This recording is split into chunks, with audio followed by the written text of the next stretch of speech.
Assalamualaikum. Di antara tiga agama yang berasal dari keturunan Abraham, Islam adalah yang termuda. Sering mempromosikan dirinya sebagai agama damai, namun dalam kenyataannya Islam sangat dekat dengan kekerasan. Hampir semua kegiatan terorisme dalam 50 tahun terakhir berkaitan dengan Islam. Ada fakta yang cukup menarik. Mereka yang terlibat dalam kegiatan terorisme, baik langsung ataupun sekedar bersimpati, umumnya Muslim yang cukup taat dan memiliki pemahaman lebih dibanding Muslim kebanyakan. Contoh konkretnya, Abu Bakar al-Baghdadi, seorang pemimpin ISIS, adalah seorang akademisi bergelar PhD dalam ilmu keislaman. Ini mengindikasikan bahwa sumber kekerasan tersebut kemungkinan besar berasal dari agama Islam itu sendiri.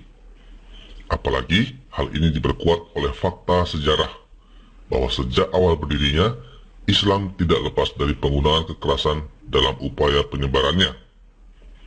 Muhammad, Nabi Islam itu sendiri, tangannya penuh berlumuran darah dari orang-orang yang menghalangi penyebaran Islam, ataupun orang-orang yang sekedar mengolok-olok dirinya.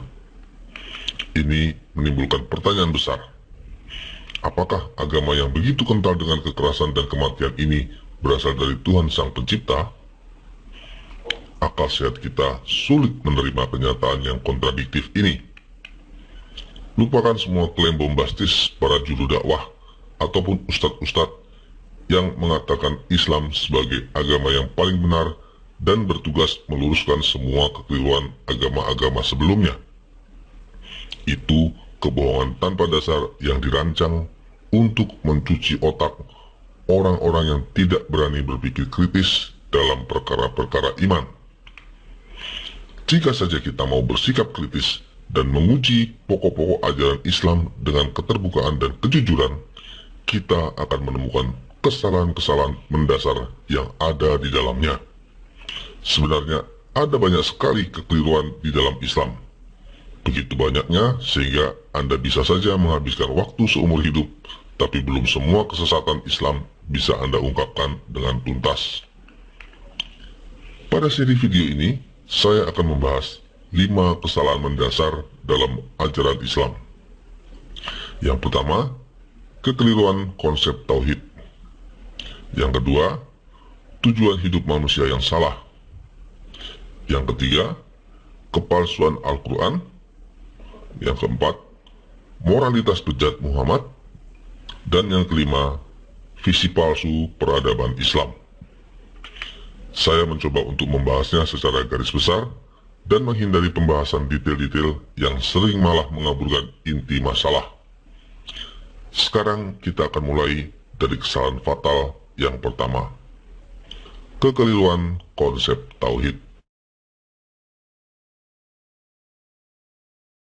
Seperti dua agama yang berasal dari keturunan Abraham sebelumnya, Islam bersifat monoteistik, yaitu percaya pada satu Tuhan. Akan tetapi, ketiganya memiliki perbedaan.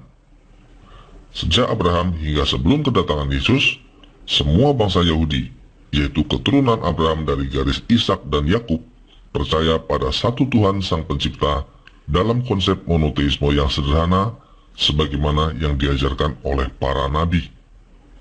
Setelah Yesus datang dan mewartakan Injil, konsep ketuhanan yang monoteis ini mengalami perkembangan baru, yaitu Allah yang Esa dalam 3 pribadi. Konsep ini kemudian dikenal sebagai monoteisme trinitarian. Monoteisme trinitarian bukanlah penyimpangan dari konsep monoteisme Yahudi sebagaimana yang sering diasumsikan oleh kebanyakan Muslim, tetapi suatu perkembangan yang konsisten dari pemahaman sebelumnya. Konsep monoteisme trinitarian ini memungkinkan manusia mengenal Tuhan dengan lebih baik. Konsep keesaan Tuhan yang memiliki pribadi lebih dari satu sebenarnya sudah terungkap dalam kitab Kejadian saat Tuhan mengatakan, "Baiklah kita menjadikan manusia menurut gambar dan rupa kita." Kitab Kejadian bab 1 ayat 26. Kata kita di sini jelas merujuk adanya pribadi yang lebih dari satu. Jadi, fakta tentang monoteisme Trinitarian sesungguhnya sudah dinyatakan Tuhan secara samar-samar dalam kitab Kejadian. Namun, fakta ini belum dapat diterima sebagai kebenaran oleh orang-orang Yahudi sebelum datangnya Yesus. Setelah Yesus, salah satu pribadi Allah, berinkarnasi menjadi manusia, barulah fakta monoteisme Trinitarian dapat diterima sebagai kebenaran. Jadi bisa kita katakan bahwa monoteisme yang dipercaya oleh Yahudi sesungguhnya adalah monoteisme pra-Trinitarian, yaitu tahap persiapan untuk mengenal Allah Tritunggal. Sementara itu, Islam yang muncul beberapa abad setelah inkarnasi Yesus mengajarkan konsep monoteisme yang berbeda. Mengapa demikian? Muhammad yang hidup di tanah Arab tidak memahami tradisi pemikiran Yahudi maupun Kristen. Bahkan sebelum menerima konsep monoteisme, Muhammad adalah penyembah berhala. Ya, betul. Nabi Islam sebelumnya hanyalah seorang penyembah berhala, sama seperti kebanyakan orang-orang di Mekah pada masa itu. Muhammad sering mencium batu hitam Hajar Aswad mengikuti tradisi penyembahan berhala nenek moyangnya. Dan lucunya, kebiasaan penyembahan pagan ini terus diikuti oleh semua orang Islam sampai hari ini, minimal sekali seumur hidup jika mampu. Pergaulannya dengan banyak orang Yahudi dan Kristen membuatnya tertarik pada konsep monoteisme. Namun, karena pemahamannya yang hanya sepotong-sepotong, maka Muhammad tidak mampu mengadopsi monoteisme pra-Trinitarian Yahudi maupun monoteisme Trinitarian Kristen. Dia malah mengembangkan konsep monoteismenya sendiri yang menurutnya benar, yaitu monoteisme unitarian. Konsep monoteisme dangkal dan keliru ini kemudian dibangga-banggakan oleh Muslim sebagai konsep monoteisme yang paling benar. Mereka menyebutnya tauhid.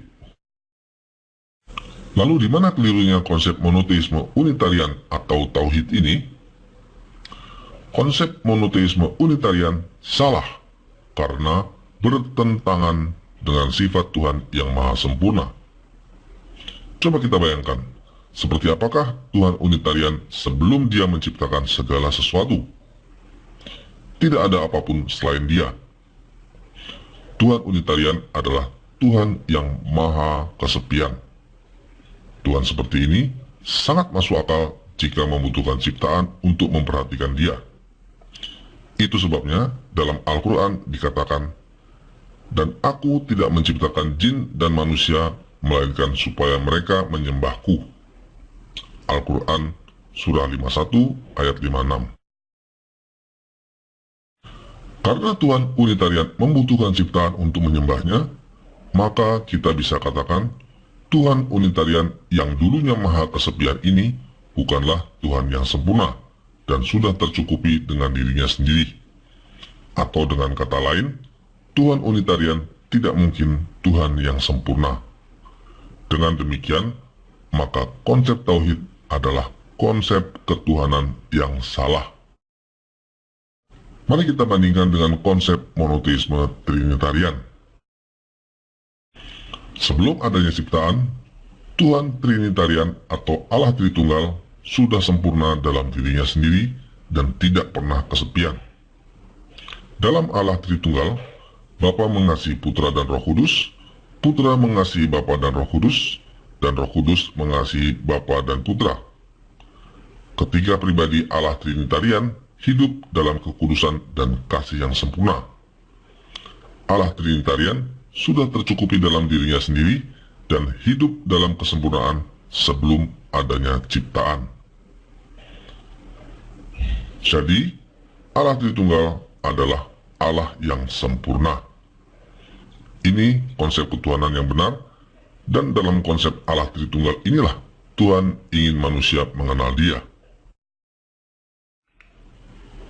Lalu, apa bedanya monoteisme pra-Trinitarian Yahudi dan unitarian Islam? Bedanya seperti langit dan bumi. Monoteisme pra-Trinitarian Yahudi adalah konsep ketuhanan yang benar, tapi belum lengkap. Sementara itu, konsep monoteisme unitarian atau tauhid dalam Islam adalah konsep ketuhanan yang salah. Jika konsep ketuhanannya saja sudah salah, bisa dibayangkan betapa sesatnya ajaran agama Islam. Kesesatan mereka tidak jauh berbeda dengan ajaran-ajaran pagan penyembah berhala yang mereka musuhi. Mereka sama-sama menyembah Tuhan yang salah dan sama-sama bukan berasal dari Tuhan. Bedanya, Islam lebih brutal dan merasa benar. Jadi, seluruhnya bisa saya ringkaskan demikian. Konsep ketuhanan yang diterima oleh agama Yahudi adalah konsep monoteisme pra-trinitarian.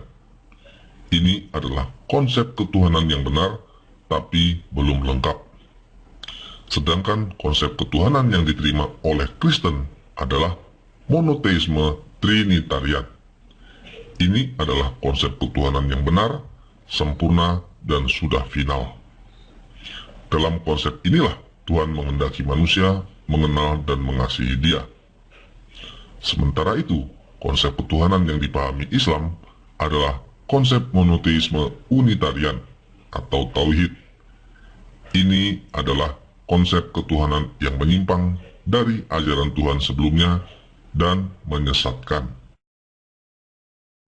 Jika konsep ketuhanannya saja sudah salah, maka tidak perlu heran jika ajarannya juga salah dan mengarahkan orang pada kultur kekerasan serta kematian. Karena Tuhan tidak mungkin mengajarkan yang salah, maka bisa disimpulkan bahwa ajaran Islam pasti bukan berasal dari Tuhan. Nah, kalau ada ajaran yang benar dan berasal dari Tuhan, mengapa Anda terus mengikuti ajaran yang salah? Masih ada waktu untuk berubah. Jangan disia-siakan. Terima kasih atas perhatian Anda, dan sampai jumpa di video berikutnya. Wassalam.